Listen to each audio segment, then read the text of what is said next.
It's a day called today. We're talking guitars and life. Well, my friends, welcome back to Under the Hood. What we're going to do now is we're going to take a gander at the tuners and do some other things here. So, well, man, it feels like to me, I've been talking to you guys all day. I've been making videos all day. Although you guys don't see these videos until sometimes days, if not weeks later than my actual work that I'm doing, man. I just like hanging out with you guys and talking to you while I do the things. And let me know, man, if these Under the Hood videos are helpful or not. Okay, so we've got the strings taken off. A couple things that I'll just show you here on this neck that I've been trying to talk about. I'm not sure if you could see that or not, but we've got some glue up here around the nut and lots of scratches right in here. Man, I don't even know if you guys can see those or not. Hopefully you can. If you can't, I'll make you seasick and bring the camera over here. In fact, I'm not going to do that right now. So, with the strings off, what I'm going to do is remove the Tune-O-Matic bridge and the tailpiece so that those don't go flipping everywhere. And I'm going to go ahead and remove the knob to the switch. Okay. Alright, let me get a screwdriver. So I'm just going to pop one of these tuners off to verify a suspicion that I have. For those of you who may be interested in buying a Gibson, you know, man, I've said it in several videos, so maybe it doesn't need to be said again, but I know that some of you will probably never want one of these. Some of you may never want one because they're made in China, which, hey man, to each his own on that deal. But the other factor is, so I took the tuner off. I got sawdust, of course. At every guitar that I've ever taken the tuner off of, I've seen sawdust debris. But yeah, I want to measure the hole, the tuner hole here. My suspicion is, yep, that's an 8mm hole, guys. Well, yeah, about 8.5. So it's a vintage hole. So just be aware that if you're going to swap tuners out or you'd like to replace the tuners, that you're going to need to get a vintage set of tuners. Tuners where the shaft, particularly if you get something that has a ferrule nut that you want to put down in there, just make sure that you get the right size. Okay, if you get 10mm, you're either going to have to drill these holes out, bore them out. So measure your stuff before you order parts. That's a little bit of free advice from Ted Talks Guitars and Life. Okay, so here's the scratches I was talking about. I didn't do any of this. That was all under the strings. And I can get a razor blade, I think, and normal that up. You've got some glue residue and some scratches on here. It's a $200 guitar. I can live with scratches. But this is a plastic nut. We've already talked about the neck and the frets and all the things, so I won't reiterate all of that, except on this guitar, because it's a set neck, it's not a bolt-on where I can pop the neck off and work on it. I'm going to have to be super careful when I work on the frets. But yeah, I wanted you to see this up close and personal. Okay, so I should be able to take a razor blade to this first fret here. Oh my.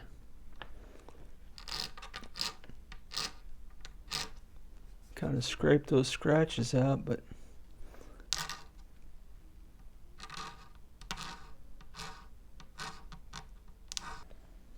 so what I want to do next is check the frets.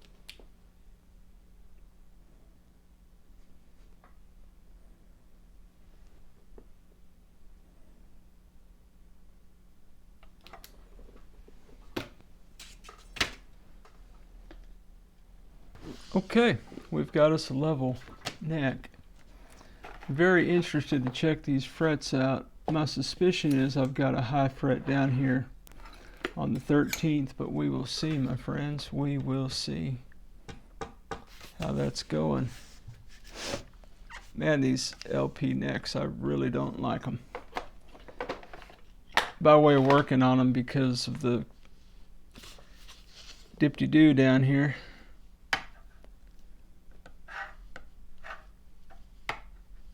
Yeah, I don't know how you feel about the Gibsons, man.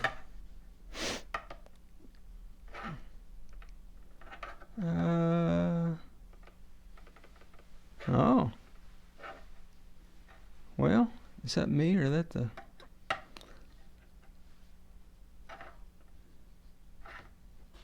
That was me.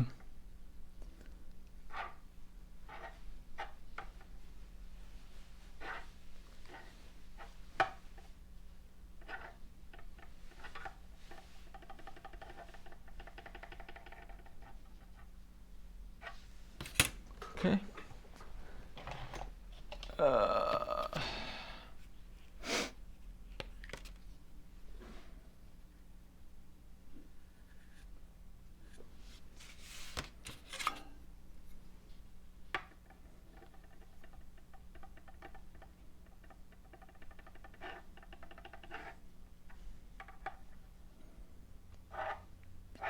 And because that one's high, checking these really is kind of a moot point.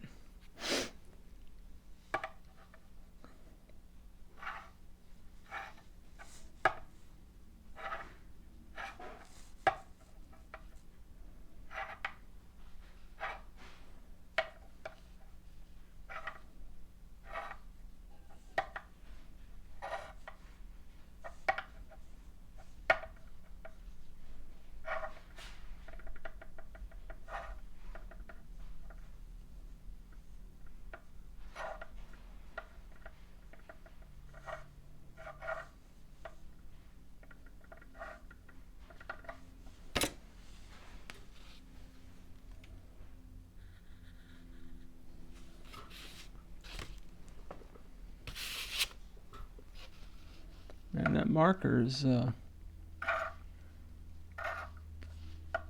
strong.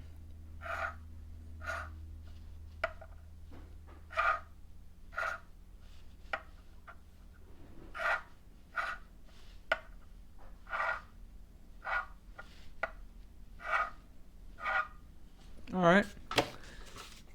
So if you're playing the home game, the Gibson has 2 frets that need some attention. The Leo kit neck had 4 frets that needed attention. Fortunately, I was able to take the trusty hammer to the Leo frets to where I got it down to really only 1 required filing. So hopefully we'll get have that same kind of opportunity here. Let me just, let me double check here. Make sure I'm...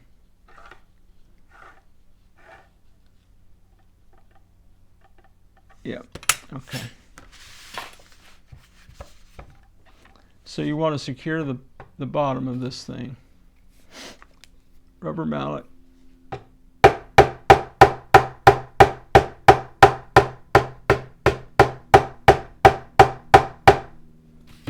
Sometimes that takes care of it.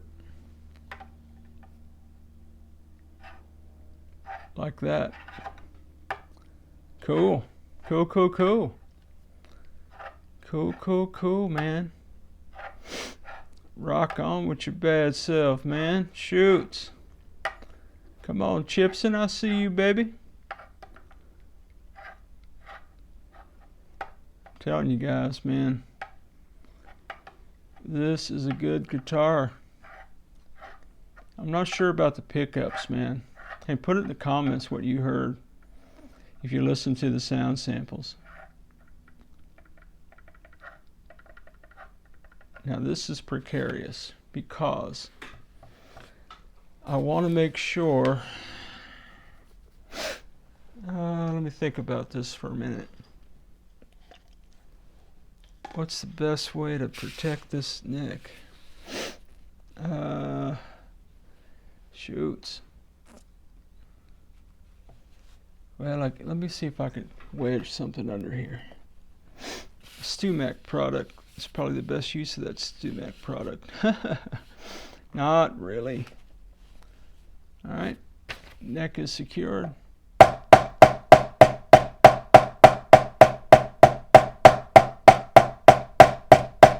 He's really hammering that. I am really hammering it. Look at that. Man. Hang on. Is that me? Am I doing that? Haha.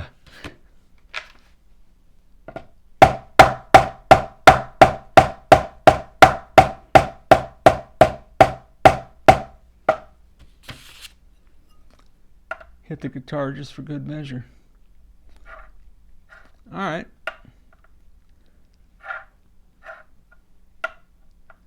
All right, Gibson. I see you, baby.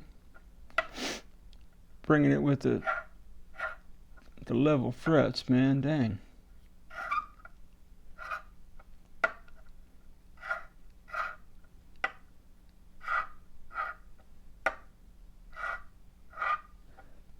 Okay. Well, the frets are level. That's a good thing, man. That's a good thing. I'm going to polish the frets later. I guess I could do it now. I don't know if you guys want to hang out for that or not, or if I should make a different video on that. Just trying to get some of this glue while I'm here. I'll tell you what, I'm going to come back to the frets. Let's see what we've got by way of pickups. How's that sound, everybody? Let's do pickups. Let's see what we got. Kind of hand we were dealt here. They did sound a little, not bad, but a little, microphonic is a word. The bridge, I really had some kind of squeaky from time to time. Not sure what's going on with that. And these screws are super tight.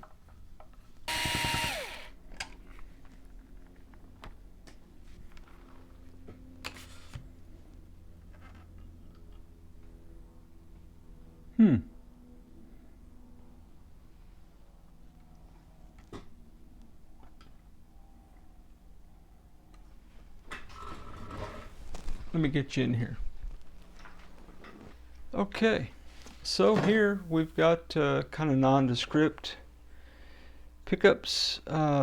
Just has an N for neck and a B for bridge, and got some sawdust and quite a bit of buffing compound. Oops, off camera. So got that going for us. If you like this kind of content, why don't you like the video? Consider subscribing to the channel. Come back anytime and hang out with us at Ted Talks Guitars and Life. And now, let's get back to it.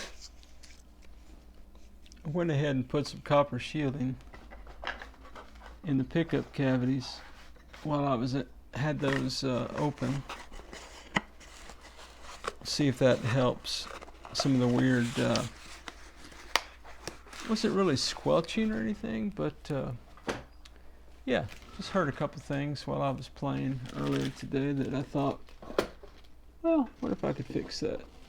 We'll see. We'll see about that, man. So, I'm going to do some fret work today on the old Gibson.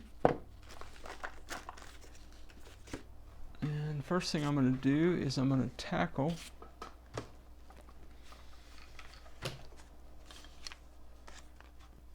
let me get rid of some of this stuff, man. Gonna need to tape up the fretboard before I polish.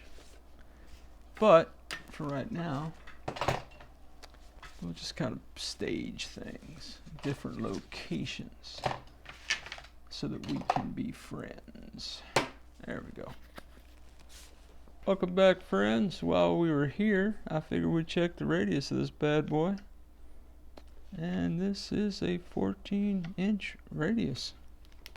14. Hey man, those of you who have an Epiphone LP or Gibson LP, what's the neck radius? Just curious.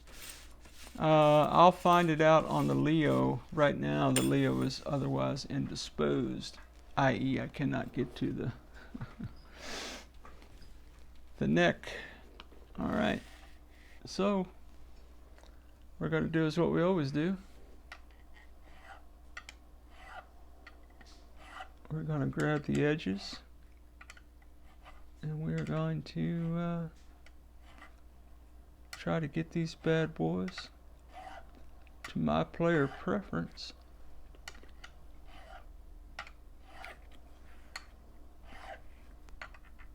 With a set neck. I just did all this with the Leo. Of course, it was off the body. It made it a little bit easier. These really aren't bad, man. Truthfully, I've seen a lot worse, man. On a budget guitar. I guess that's not a shining endorsement. I've seen worse, but I have. So, I probably don't need to describe what I'm doing in detail again. You guys who hang out with me have seen me do this, I don't know, a few times.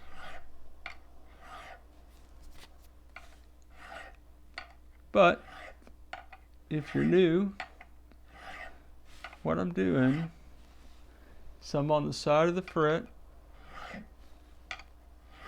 and I'm filing and going down at the same time to round the edges of these frets. Again, I didn't have a lot of sharp fret ends, but my player preference is for the frets to be mostly unnoticeable, to the extent that I can get that worked out. And I can usually get that worked out. So yeah, I know my hand's in the way, but guys, I need to focus on what I'm doing more than I need you to see it. It's all player preference, man. You do you. Don't let anybody rent space in your head, man. Telling you what you have to do and don't have to do, man. Just you do you, man. Set your gear up. Set it up the way you want it set up. All these people on YouTube or other places that are going to tell you what to do, guess what, man? They ain't at your house playing your guitar, you are. You're the player, you do you. A lot better. Alright, I'm going to do this side just because that's how I do it.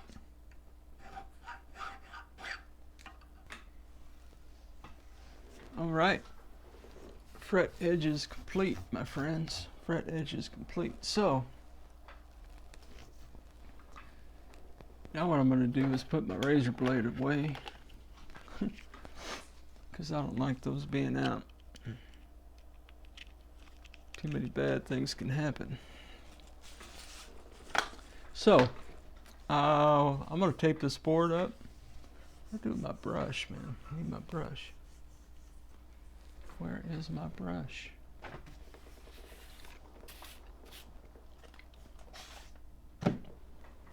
Alright, somebody lost my stuff, man. Put the fret file away.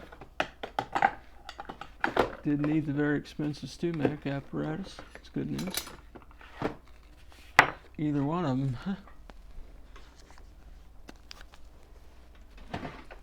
Tell you what, headphones.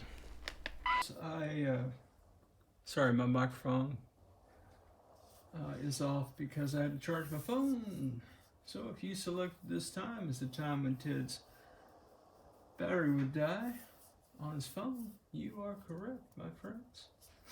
You are correct. So we are now going to move into sanding, really polishing.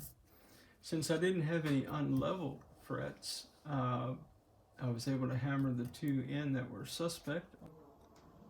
Well, the UPS man just brought my 4/0 steel wool, so we're in business. So we have done 6, 8, 12, 2000, 2500 grit sandpaper. Got that going for us, man.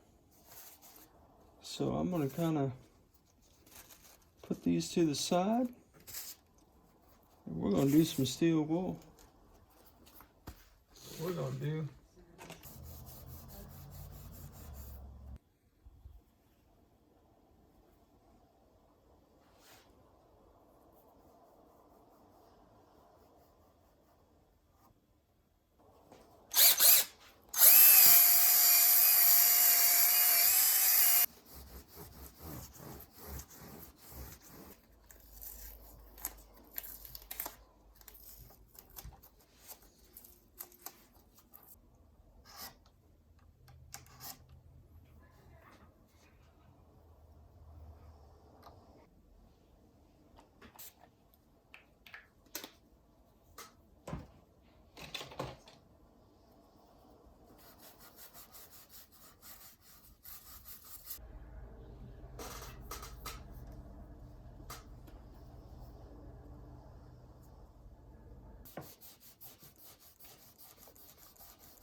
Well, I don't know about you friends, but I think those frets look pretty smoking hot, man, if I don't say so myself.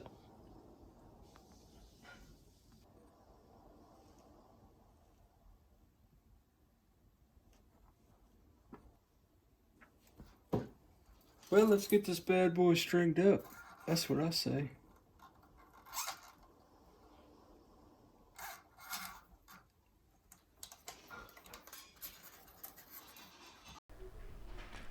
Well, alright, my friends, the old N.A.G has gotten the old fret overhaul, man. So we did not, I repeat, did not have to level frets. We did, however, get the rubber mallet out and reseat a couple frets.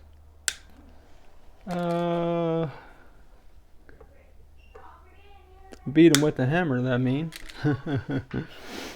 And they leveled up. So then we polished the frets with a series of what did we do? Because I did the old side thing that I always do with my file. Player preference. You do you. Yeah. Then we did the old 320 on the sides, and we started with like 600 on top, 800, 1200, 2000, 2500, so on and so forth. So then we cleaned and conditioned the fingerboard. We found nondescript pickups in the pickup cavities. We shielded, copper shielding tape, the pickup cavities. And yeah, everything is complete with under the hood. It is time to tune this bad boy up and dial her in, get her all trained up, as it were. What a journey, man. Thanks for hanging out. Well, as always, wherever you are in your guitar journey, I pray it's a long, smooth, safe, joy-filled ride for you, Jack. Rock on with your bad selves, everybody. We'll catch you down the road.